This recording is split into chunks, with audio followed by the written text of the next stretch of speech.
Ngayon nga ay nandito tayo sa may Barangay Tulyao, dito sa may Santa Barbara. Tulad nga nang nakikita nyo men, ay lubog na sa baha.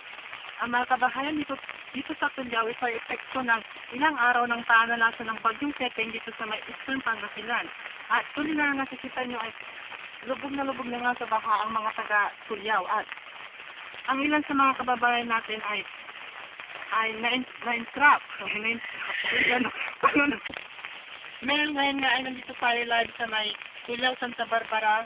At tulad nga na nakikita nyo ay lubog na lubog pa rin ang mga kabahayan dito sa Tulyao. Ito ay epekto ng ilang araw at ilang gabi ng panalasan ng bagyong Pepeng dito sa may Northern Luzon.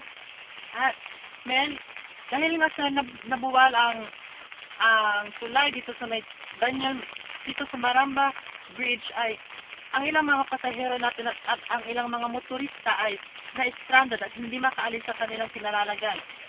Ang iba naman natin mga kababayan ay nasa evacuation center na dahil pinag-evacuate na sila ng mga nasa kinauukulan.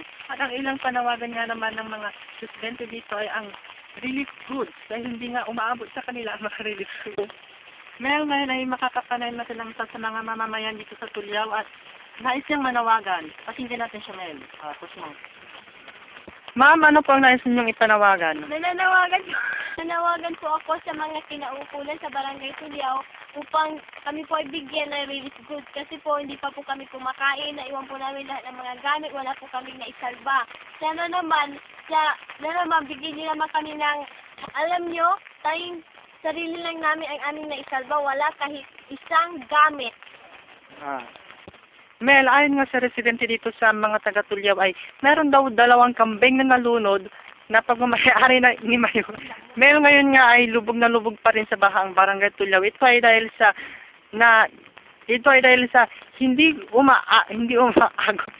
Mel, tulad nga na makikita natin ay umaapon na nga ang tubig dito sa may diki at kapag ito ay nabuwal, siguradong mawawash out ang buong Tulyao. At tulad ng nakikita natin, Mel, ay talagang lubog na sa baha ang Barangay Tulyao. At mamaya nga alas 12 ay magbubuhos.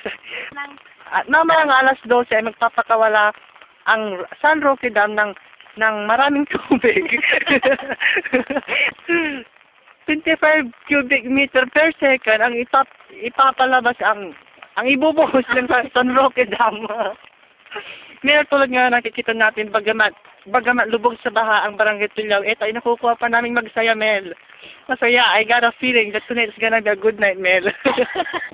Ito nga si Vic ay